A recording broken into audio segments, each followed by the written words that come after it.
వరంగల్ రాజకీయాల్లో బీఆర్ఎస్ పరిస్థితిపై పార్టీలోనే చర్చలు మొదలైనట్లు కనిపిస్తోంది. ఒకప్పుడు గులాబీ పార్టీకి కంచుకోటగా పేరున్న ఓరుగల్లు జిల్లాలో ఇప్పుడు అదే పార్టీ కాస్త బలహీనంగా మారిందనే అభిప్రాయం వినిపిస్తోంది.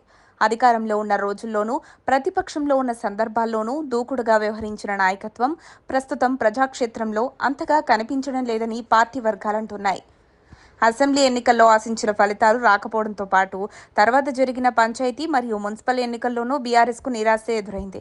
ఉమ్మడి వరంగల్ జిల్లాలోని అనేక మున్సిపాలిటీలలో పార్టీ బలహీన ప్రదర్శన చేయడం, కొన్ని చోట్ల పూర్తిగా వెనుకబడిపోవడం అధిష్టానాన్ని ఆలోచనలో పడేసిందని చెబుతున్నారు.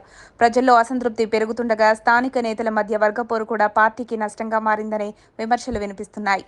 ఈ నేపథ్యంలో పరిస్థితిని చక్కదిద్దేందుకు మాజీ మంత్రి హరీష్ రావును ముందుకు తేవాలని పార్టీ నిర్ణయించినట్లు సమాచారం. వరంగల్ నగరంలో ఇటీవల ఆయన పర్యటనలు పెరగడం దీనికి సంకేతంగా భావిస్తున్నారు. దేవాదుల ప్రాజెక్టు, సూపర్ స్పెషాలిటీ ఆసుపత్రి నిర్మాణం వంటి అంశాలపై ప్రభుత్వాన్ని ప్రశ్నిస్తూ పార్టీ శ్రేణుల్లో ఉత్సాహం నింపే ప్రయత్నం చేస్తున్నారు. ప్రభుత్వంపై విమర్శలు చేస్తూనే స్థానిక నాయకత్వాన్ని చురుగ్గా పనిచేయాలనే దిశగా దారితీస్తున్నారనే చర్చ ఉంది.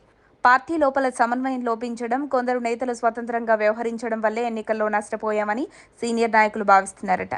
జనగామ, వర్ధన్నపేట, తొర్రూరు వంటి ప్రాంతాల్లో అవకాశాలున్నప్పటికీ కలిసికట్టుగా పనిచేయలేకపోయారని విమర్శలున్నాయి. కొంతమంది నాయకులు ప్రజల్లోకి వెళ్లకుండా పరిమిత వర్గాల్లోనే ఉండిపోవడం కూడా ప్రతికూల ప్రభావం చూపిందంటున్నారు. గ్రేటర్ వరంగల్ కార్పొరేషన్ ఎన్నికలు సమీపిస్తున్న వేళ బీఆర్ఎస్కు ఇది కీలక దశగా మారింది.